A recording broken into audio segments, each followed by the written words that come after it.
Nuestro siguiente invitado es Zoilo Gutiérrez Martínez de la Vega. Él es escritor, periodista de mucha experiencia. Zoilo, yo creo que, y te doy la bienvenida a esta tu patria querida, además de tu querida Asturias, allá de fondo, porque tú fuiste alguien que llegó el 12 de octubre del 68 a Panamá, es decir, estuviste desde el primer momento en nuestro país y lo pones pues un poco en el prólogo del libro. Sí, yo estaba de director de la agencia EFE en Colombia cuando en el 11 de octubre, el día del golpe, y la agencia EFE me mandó que fuera a Panamá a cubrirlo. Y muy bien, llegué el día 12, el día de la Hispanidad además, y llevaba solo un teléfono, un contacto en Panamá, que era Mayín Correa. Y bueno, me bastaba ese teléfono para tener todo resuelto en Panamá. Lo primero que hizo, vino a buscarme y me llevó directamente a la comandancia para conocer a Omar Torrijos, al general Omar Torrijos. Y bien, yo creo que tuvimos una sintonía inicial, él y yo. No sé si tiene importancia, pero somos acuarianos. Y eso me facilitó. Mayín era entonces la jefe de gabinete del ministro de Obras Públicas, me parece, Celso Carbonell. Celso Carbonell, exactamente. Y me facilitaron, tanto Mayín como él, me pusieron a disposición todos los medios del ministerio. Quiero decir, para movilidades, yo iba para entrar al palacio, he ido a todas las reuniones, salía directamente a transmitir mis crónicas y bueno, pues gracias a Mayín. Con Mayín tuve después también, alquilé, cuando volví para instalar, para ir creando a CANEFE en Centroamérica, pues alquilé mi escritorio en el edificio Metro, donde ella estaba, y muy bien, ha sido un hombre fundamental en toda mi vida en Panamá. Don José. La recuerdo con cariño y le mando un beso muy grande. Zoilo, buenos días. José Blandón te habla. Un placer tenerte aquí con nosotros. Una pregunta de arranque. Tengo el privilegio de haber leído tu obra. La primera pregunta que nuestros oyentes quisieran conocer, una respuesta tuya es, ¿por qué el título? ¿Por qué Las Guerras del General y no La Guerra del General? ¿Por qué en plural? ¿Y qué quieres decir con Las Guerras del General? Bueno, porque yo creo que corresponden a los 15 capítulos del libro, ¿no? Una cosa es la guerra con Estados Unidos para la recuperación del canal, otra cosa completamente distinta es la guerra del banano. Y además es que era un general absolutamente pacífico, pero al que se metió permanentemente en guerras. Todos los conflictos que aparecían, colonialistas que aparecían por el mundo, allí estaba él. Pero de todas formas, yo el libro casi lo resumo en 4 partes. Una de ellas sería, bien, comienzo con la guerra a la oligarquía, porque esa fue una guerra fundamental, que no tiene definiciones estratégicas, pero que sí, pues es una guerra fundamental a todas las estructuras políticas y económicas y sociales de Panamá. Y la guerra del banano para mí es una guerra mucho más complicada incluso que la guerra del canal, porque en la guerra del canal, del otro lado de la mesa o de la trinchera, estaba Jimmy Carter, que era un hombre ético. En la guerra del banano estaban absolutamente los personajes, las multinacionales bananeras más despiadadas de la historia del banano en Centroamérica. Porque hablamos el viernes hoy lo que, es decir, la United Fruit Company fue la que dictó la política del Departamento de Estado durante todo el siglo XX. Es decir, no solamente uno estaba enfrentándose a la transnacional por excelencia del área, sino, y quiero empezar con la guerra del banano, sino que estaba con el apoyo incondicional del gobierno de Estados Unidos en un momento en el cual, pues, yo creo que el campanazo que le dieron a cualquiera que se quiera meter con esta transnacional, con el caso de Jacobo Arbenz, pues todo a todo el mundo quieto. ¿Por qué Torrijos se mete en esa guerra del banano liderada por un hombre que tal vez no debemos olvidar que fue Fernando Manfredo? Bien, el comienzo yo lo cuento. Yo creo que fue la crisis del petróleo del año 73 y su repercusión en Centroamérica, en los países bananeros, que únicamente tenían recursos de exportación. El más importante era el banano y estaba absolutamente maltratado en cuanto a... bien, recuerdo que estaba con un impuesto de, me parece que de 5 centavos de dólar por cada racimo de banano, o de 20 centavos de dólar, no, de 5, por cada racimo de banano, y lo que el proyecto de Omar Torrijos y del el general López Arellano de Costa Rica era elevarlo a 20 o a $1 por racimo, 20 centavos por cada caja de banano de 20 kilos, me parece. Y ahí comenzó porque Fernando Manfredo, ¿qué sucede? Fernando Manfredo, ministro de Comercio e Industrias, había tenido viejas relaciones con el mundo bananero y la decisión fue esa, que Omar internacionalizó y lo llevó a todos los países productores y exportadores de banano, que eran pues Nicaragua, naturalmente, donde Álvarez ya había sufrido la tremenda experiencia, Honduras, que es fundamental, Costa Rica, que el presidente Pepe Figueres, incluso el productor de banano, o estaba vinculado a los productores de banano, Colombia en otro término, y Ecuador, que era el país más importante, pero desvinculado de la problemática centroamericana. Y para mí esa fue una guerra mucho más peligrosa porque, ¿por qué? Tú decías la vinculación de las bananeras con el Departamento de Estado. Es que piensa que esas bananeras eliminaron a Arbenz, pusieron a los dictadores Carías, Somoza, quiere decir, manejaron en Colombia, hicieron una matanza que Gabriel García Márquez recoge, sí. y dictaron la política centroamericana de acuerdo con la CIA y con el Departamento de Estado, siempre. Don José. Don Zoilo, una de las características de tu libro es que está hecha con la óptica de un periodista. O sea, ahí está narrado todos los eventos de los que tú fuiste testigo como periodista y que te tocó hacer cobertura como parte de la estructura de noticias de F, de ACAN F posteriormente.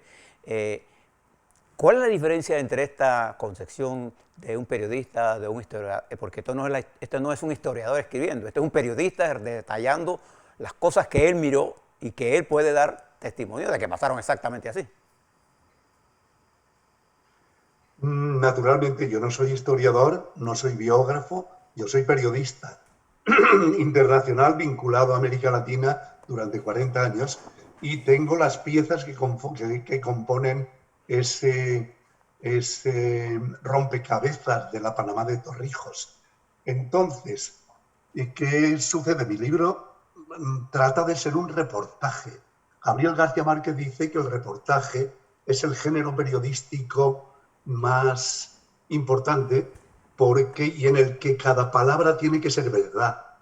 Mi libro tiene 200.000 palabras aproximadamente y yo tengo que procurar que nadie en Panamá me pueda desmentir una sola palabra.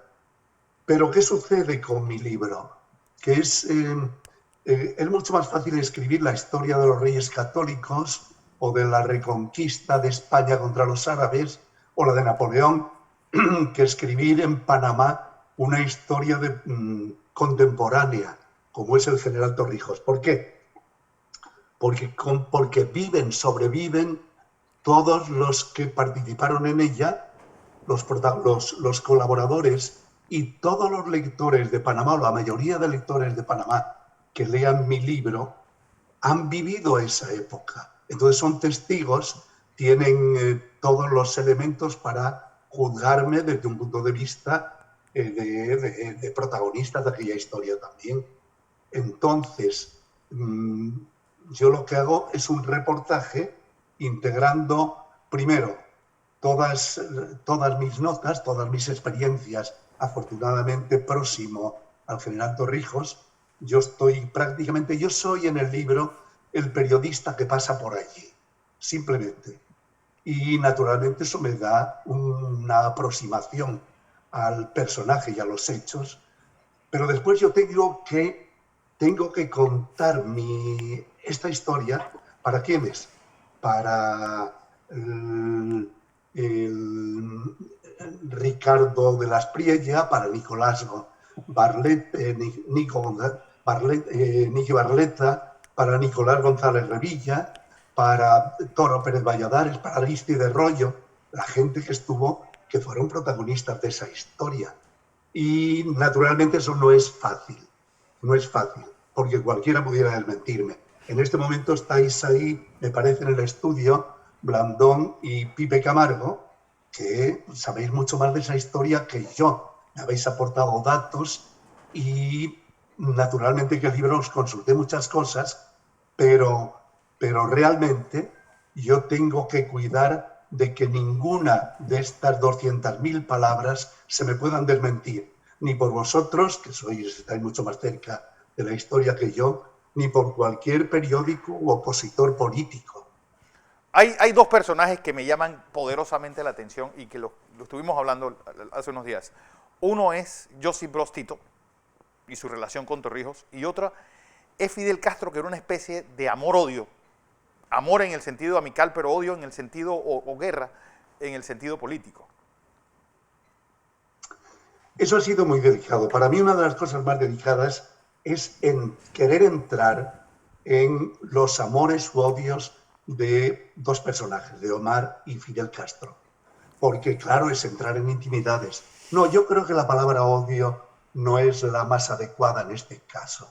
Yo creo que fueron, como ellos han reconocido, fueron siempre amigos, pero fueron amigos discrepantes. Ahora discrepantes en un asunto tan serio como es la paz en Centroamérica, la moderación y la democracia, la moderación en Nicaragua, la moderación también y la pacificación y democratización de El Salvador, de Guatemala. Y ahí sí hubo serias discrepancias que yo trato de recoger en mi libro, pero fue de los temas más delicados. Porque claro, decir, yo creo y digo ahí textualmente que pienso que Omar no fue castrista, pero él decía que prefería a los estudiantes castristas que castrados. No le convenció, yo estuve con él en la visita que hizo a La Habana, a Cuba, a toda Cuba, y recuerdo su conversación en el avión, que claro, es que él se encontró con una realidad social que no era la que quería para Panamá, en términos de reparto de beneficios, de riqueza. Naturalmente que la educación y la salud es envidiable Cuba. Y ahora, yo sí pienso que esas discrepancias fueron muy importantes y tan importantes que condicionaron los últimos días de su vida, porque realmente me contaron, yo sabía por testimonio directo de Pérez Valladares que Omar, al día siguiente de su muerte, murió viernes, el sábado, él pensaba ir a Caracas para una pelea de boxeo, pero era una disculpa únicamente para saltar clandestinamente a Cuba a tratar ya de una vez por todas estas discrepancias que él tenía con Fidel en Centroamérica. Él quería que Nicaragua, él fue incluso, yo creo que más decisivo que Fidel en el derrocamiento de Somoza. Pero él veía en Nicaragua un gobierno progresista, absolutamente progresista, moderado. Si los sandinistas, yo pienso, hubieran llamado a elecciones un año después de la caída de Somoza, yo creo que hubieran arrasado y hubieran permitido que el resto del mundo colaborase y ayudase a Nicaragua en la reconstrucción del terremoto del 72, de la guerra civil, y esa radicalización no fue beneficiosa, sobre todo, o Estados Unidos seguramente si hubiera sido un gran colaborador de Nicaragua. Y sin embargo, venía Reagan y se convirtió en un enemigo total. Pero es que hay algo que tu libro anterior es una advertencia de la llegada de Reagan, pero al mismo tiempo los cubanos estaban inundando de armas no solamente Centroamérica, sino Colombia. Y yo creo que Torrijos le tenía más miedo a ese armamento del M-19 que lo que estaba pasando en América Central. Ahí es uno de los temas más importantes y de mayor discrepancia. Incluso yo tengo una noticia de ACANF donde se amenaza con romper las relaciones con Cuba por este tema, que Fidel estaba armando al M-19, añadiendo una guerrilla más a las históricas de Colombia, y Omar tuvo un contacto muy directo con el M-19, prácticamente fue una criatura suya, y lo convirtió en un partido político importante en la democracia colombiana, que gobernaron Bogotá. Esa historia la conocen perfectísimamente y la podrían contar aquí Blandón y Pipe Camargo, porque participaron directamente en ella. Yo soy espectador, pero ellos en este asunto fueron protagonistas. Zoilo, una de las cosas que quiero decirle a nuestra audiencia, que este es un libro escrito con la exquisitez con que Zoilo narra como periodista las cosas. Va a disfrutar de una historia bien narrada. Pero una de las cosas que más me llama a mí la atención de tu libro son esos testimonios que aparecen de la gente opinando de Omar y su legado. Uno de ellos, recogido por ti con exquisitez, es el de Felipe González. ¿Qué otros testimonios aparecen ahí? Porque este es, digamos, los hombres que directamente bregaron con Omar en temas muy complicados. A la muerte de Omar, bien, primero comienza todo por el Centroamérica Alarma Mundial. Como conoces, me parece, yo perdí a Omar de vista los últimos 15 días de su vida. ¿Por qué? Porque se había reunido con Felipe González a principios de julio en Panamá, y tuvimos una reunión los tres porque me pedían que escribiera una serie de artículos. Pensaban que para periódicos importantes como El País, The Guardian, Le Monde, sobre el conflicto centroamericano, porque dijeron era el razonamiento suyo era el siguiente. Dice, nosotros hemos hecho todas las gestiones de paz posibles, y llega un momento en que están desarticuladas por las interferencias de Fidel Castro. Y lo único que nos queda, viene Reagan, que va a invadir Centroamérica, y lo único que nos queda es denunciar a los responsables de esto. Mis artículos estaban destinados a esto. Y yo le llevaba, al día siguiente de pedirme esto, Omar me estaba llamando para decirme que quería verlos. Si estaban hechos, digo, por favor. Blandón colaboró y Piper muy intensamente conmigo, fundamentalmente conmigo en esos artículos. Entonces, le dije a Omar, estoy reuniendo documentación, déjame. Al día siguiente me volvió a llamar y le dije, mira Omar, no me dejas trabajar y me marcho para Isla Grande, que allí no tienes cómo buscarme. Y dice, lo último que me dijo, él dice, muy bien, Zoilo, tú mandas. Y fueron las últimas palabras que le escuché. Yo terminé el libro, pedí a Félix Pacho, que conocéis, que era director de ACANF en ese momento, que viniera a Isla Grande para ayudarme a corregir, a verlo. Y vino, lo vio, me dijo, está bien, unas pequeñas correcciones. Entonces yo decidí el viernes, digo, bueno, Omar se marcha este sábado o este viernes a Coclesito, baja el domingo y el lunes le entrego esto. Pero el lunes Omar ya no estaba. El sábado me llamó Félix Pacho para decirme que el avión había desaparecido y yo salí para los Altos del Golf, para el centro de operaciones, y encontré a Hugo Torrijos junto a su casa que le pregunté y me dijo, Zoilo, están todos muertos. Y yo llamé a Félix Pacho únicamente para darle la noticia. Esa es la realidad. Zoilo, porque hablamos de Fidel Castro, pero no hablamos de Broz Tito, y no sabía que Torrijos había tenido un encuentro con Francisco Franco, incluso, en Madrid. Sí, sí. La historia, una historia, si me permites atrasarla, Ajá. es que en el 73, después de la cumbre del Consejo de Seguridad de Naciones Unidas en Panamá, se realizaba en Argel la cumbre de los países no alineados.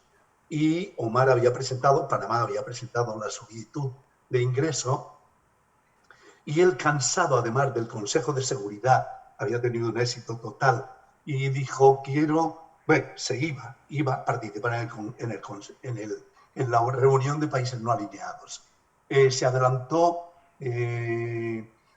Tony Tack, el canciller, el ministro de Relaciones Exteriores, y tanto es que fuimos al aeropuerto, me invitó para ir a esa cumbre, y estábamos en el aeropuerto para tomar un avión de la KLM, y nos estaba despidiendo Jimmy Lacas, y en ese momento me llamó Omar y Jimmy Lacas y me dice, Zoilo, mira, me acaba de llamar Tony Tack para recomendarme que no vayamos a la reunión porque Fidel Castro se quiere convertir en el padrino, que eran amigos y reconocidamente amigos, pero quiere convertirse en el padrino de Panamá en la Unión de Países Exportadores de Banano. Y en ese momento, en la cumbre de países no alineados, y en ese momento no convenía posiblemente una significación tan grande de Fidel. ¿Por qué? Porque estaban por delante, acababa el Consejo de Seguridad, pero se abría todo el capítulo de negociaciones con Estados Unidos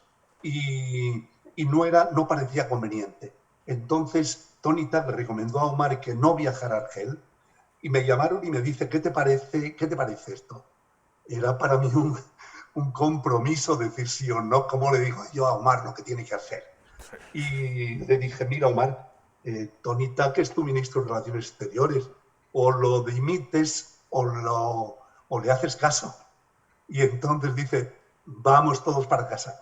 Y yo me fui directamente con él a la casa de San Francisco, a la casa con Raquel, San Francisco, y allí analizamos este asunto, y yo escribí al día siguiente, ese mismo día, un artículo que se publicó en la editora Renovación, que era ¿por qué no fue Omar a Argel?, donde contaba toda esta historia. En el tema de Tito, bien, lo de Franco es anecdótico, porque ¿qué pasó? Que a los pocos días de desistir del viaje a Argel, me llama y me dice, oye, vámonos a España. ¿Por qué? Porque la opinión pública está opinando la opinión pública y la prensa podía estar opinando que no viajamos a Argel por problemas internos en la Guardia. Y dice, y no los hay, y nos vamos. Y entonces programó un viaje a España, que después fue a Yugoslavia, y después a ver al Papa. Esos eran los tres capítulos. Entrando en el capítulo de anécdotas, en el avión de KLM, cuando salíamos, iba la mamá de Omar Torrijos. ¿Por qué? Porque ella la llevaba a ver al Papa. Y en el avión me dice, Zoilo, nos vamos 10 días a España. 9 mandas tú y yo mando 1. Y digo, pues muy bien. Muy bien, yo me puse de acuerdo con el Ministerio de Relaciones Exteriores, que además el jefe de protocolo era Emilio Pan de Soraluce, que había sido embajador en Panamá en el momento del golpe, precisamente, y era el jefe de protocolo, y organizamos un viaje a la carta, como le gustaba a Omar Torrijos. Bueno, pero un día, en ese programa, no entraban Franco ni Carrero Blanco, pero un día Omar, de esos 9 días, me dice, hombre, me gustaría conocer a Juan Carlos, que era el príncipe, Juan Carlos. Digo, pues muy bien. Llamé a Emilio Pan de Soraluce y se lo dije, y me dice, hombre, Zoilo, si quiere ver a Juan Carlos, lo cortés es que vea a Franco y a Guerrero. Y lo que podríamos es hacer de los 9 días un día de visita oficial y organizar estas 3 visitas. Y así fue, así fue. Yo estuvo con Franco, no hizo ningún comentario, solo me comentó la mano flácida de Franco al saludar, que sí es cierto, era característico de él.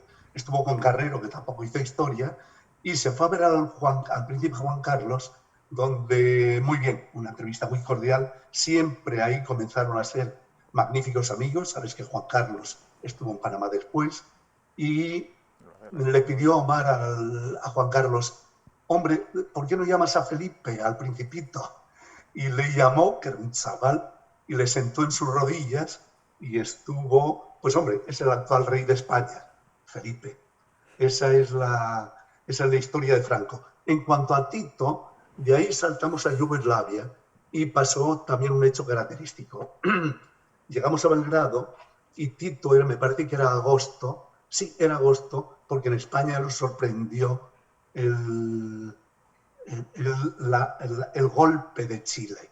11 de agosto, ¿no? 11 de septiembre. Septiembre, entonces era septiembre, es cierto. 11 de septiembre del 73. 74, 73. Sí, entonces, sí, 73. Entonces llegamos a Belgrado y Tito estaba de vacaciones en la isla de Brioni, en el Adriático. Y nos fuimos en avión, toda la comitiva que iba, ministros, Rory González, Iván Monchi, López Guevara, iban una cantidad de gente y nos tomamos un avión para ir a Sula, para después saltar a Brioni, a la isla de Brioni. Y en el vuelo se produjo una tormenta muy grande y tuvimos que aterrizar en Zagreb. Y Omar, que no quería, era enemigo del protocolo, tendríamos que ir en 10 coches desde Zagreb a Sula y a Sula, en la costa del Adriático, y dijo, no, os quedáis todos aquí y nos vamos a Brioni a ver a Tito, el capitán Eduardo Herrera, que iba de escolta, Zoilo y yo. Los 3 en un coche con un intérprete, personaje encantador que había estado en la guerra de España, llevando armas de Tito para los republicanos. Y así fue el viaje, un viaje precioso por todas las orillas del Adriático. Y bueno, esa es la suerte. ¿Por qué llevaba esto? ¿Por qué hacía esto? Porque Eduardo Herrera era su escolta y ayudante en ese momento y yo era el periodista. Y naturalmente una reunión con Tito sin periodista pues hubiera perdido bastante. Así que esa es la historia de la visita a Tito, donde se hicieron entrañables amigos. El Tito se convirtió en un consejero y cómplice, sobre todo dándole todo el apoyo de toda la unión de países no alineados, que era muy importante. Era fundador, un histórico, y con todo el peso internacional que tenía en apoyo de las causas de Omar Torrijos. Una anécdota también es aquella que Tito no recomienda la idea de Torrijos de volar el canal si el tratado no hubiese sido aprobado. Sí, él siempre fue. En esa misma reunión me consta que yo tuve información, no estuve en la cena y en la reunión con Tito privada, pero después sí tuve toda la información de este intérprete yugoslavo que te digo. Y me consta que desde luego Omar le comentó, le expuso a Tito pues, todas las alternativas que tenía, entre otras la violenta, y que Tito le moderó. Y Jovanka, la esposa de Tito, se reía porque decía, ¿cómo un guerrillero radical como tú se atreve a aconsejar ahora moderación al general Torrijos. Y después se lo dijo expresamente Tito a Nico González Revilla en otra reunión, en que le dijo que los países usuarios del Canal de Panamá, que era el mundo entero, y sobre todo los más interesados, como eran los grandes países comerciantes, las primeras potencias, no iban a comprender una radicalización y una paralización del Canal de Panamá durante 1 o 2 años. Y le aconsejó la moderación y le aconsejó la negociación, dándole todo el apoyo, que era pues la fórmula que resultó la mejor y la más conveniente y la más aconsejada, por ejemplo, para Argentina en el conflicto de las Malvinas. Todos los interlocutores míos, y después hablamos de ellos, de todos los que yo entrevisté, los amigos de Torrijos, hablan desde Carter, Felipe González, López Michelsen, mencionan la guerra de las Malvinas diciendo que si Torrijos hubiera estado vivo, las cosas hubieran podido ser distintas. Pero López Michelsen incluso me confiesa que en todos los apoyos, en toda la negociación del canal, los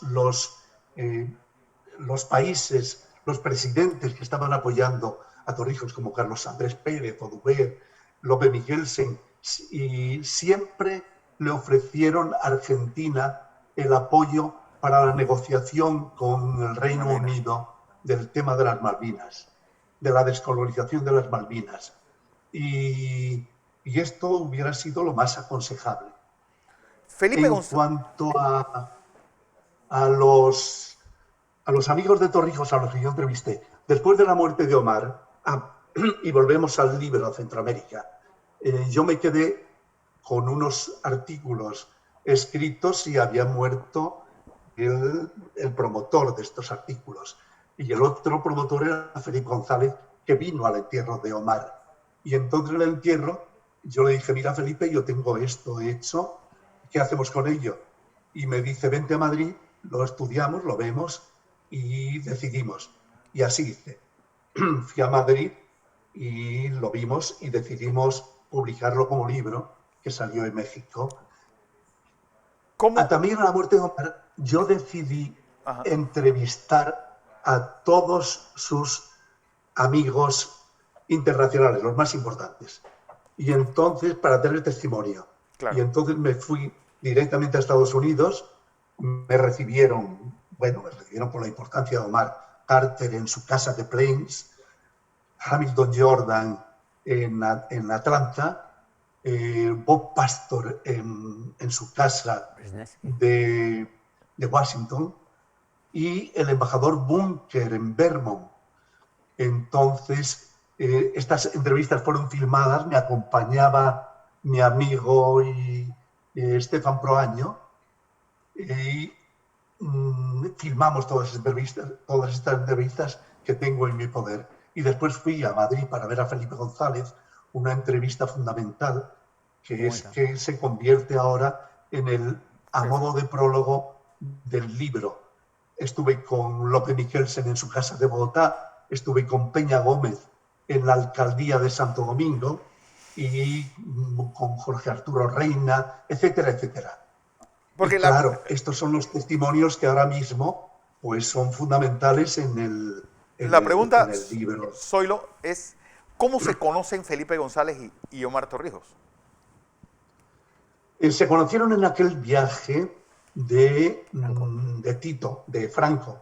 En aquel viaje, Omar Torrijos estuvo con Felipe González, que en ese momento tenía el nombre de Isidoro, claro. Era el gran opositor, vivía Franco, era el secretario general del Partido Socialista en la clandestinidad, y se conocieron en la Embajada de Panamá en Madrid.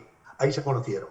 Después, hay otro episodio que me parece importante y hace relación con la creación de los 505, de la Asamblea de los 505 representantes de corregimiento. Un día yo ya estaba destinado por la Agencia de Madrid Y cada vez que yo llamaba a Omar para hablar alguna cosa, Celia o la secretaria de turno me decía que dice el general que si quieres hablar con él, que vengas aquí. Y era un chantaje que normalmente, pues muy bien, utilicé y yo iba para verle y para hablar personalmente. Pero esto sucedió, me llamó él para decirme su proyecto de la Asamblea de Representantes de los 505 e invitarme a ir a Panamá para conversar sobre esto. Entonces yo tomé el avión, fui a Panamá y llegué directamente del aeropuerto como a las 7 de la mañana a su casa, en la calle 50, y nos sentamos en su cama, como era habitual también en él, y estábamos hablando. Y se me ocurrió, le dije, hombre, ¿por qué no buscas para la elección de la Asamblea de Representantes de Corregimientos, ¿por qué no buscas el apoyo, la supervisión y el apoyo de la Internacional Socialista, de Felipe González, y que es importante? Y me dice, pero tenemos tiempo para esto, faltaban 5 o 6 días. Y yo le dije, bueno, lo intentamos. Digo, si quieres, me escribes una carta para Felipe González y yo se la llevo hoy mismo, en el avión en que vine, vuelvo a Madrid y se la llevo. Muy bien, me escribió una carta deliciosa, una carta. En 4 líneas le decía todo lo que se puede decir y no le decía, no comprometía nada y le decía y comprometía todo. Y entonces yo volví a Madrid, ese día fui a la sede de la Internacional Socialista, me recibió Felipe y me dijo que estaba saliendo ese mismo día para Bogotá porque el día 7 de septiembre tomaba posesión Turbay Ayala en Colombia y estaba invitado, donde fue también, y ahí volvieron a encontrarse Omar Torrijos y Felipe.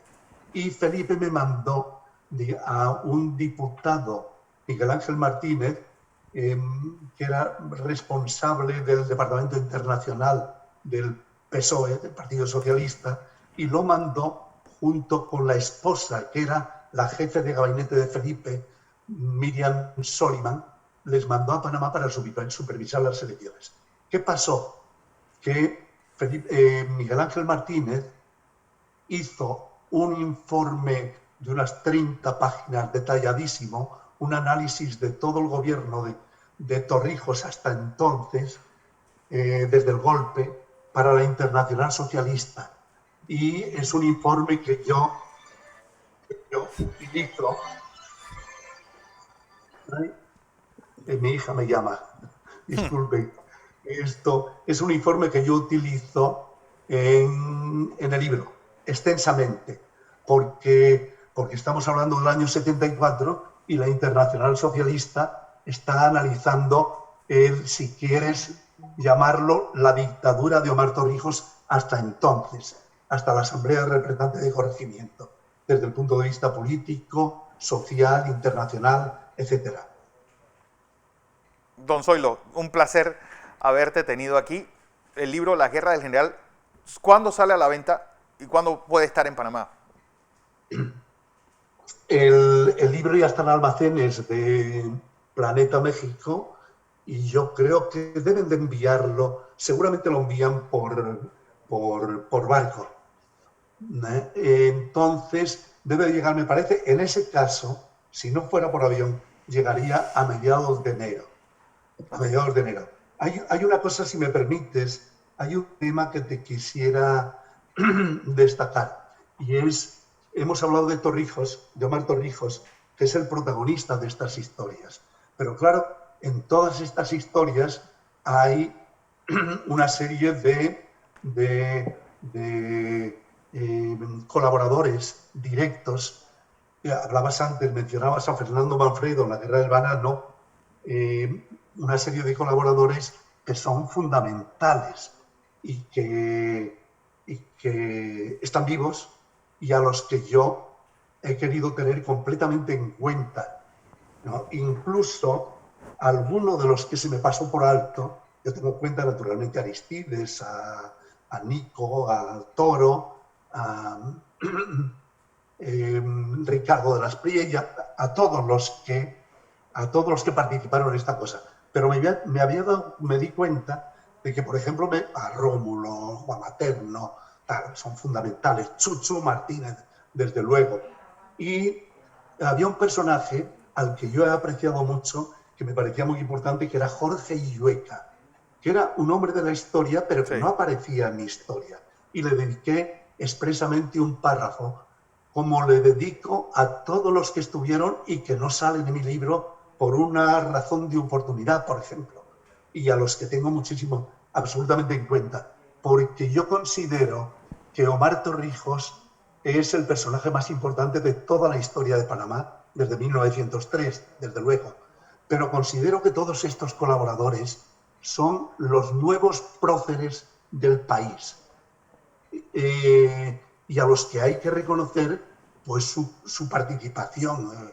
Nicky Barletta, imagínense, Ahumada, todos ellos, Eligio Salas, ¿no? Y quisiera que ninguno estuviera, por lo menos espiritualmente, fuera de mi libro.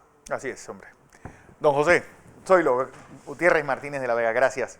Por eso, ya saben, La Guerra del General, de Editorial Planeta.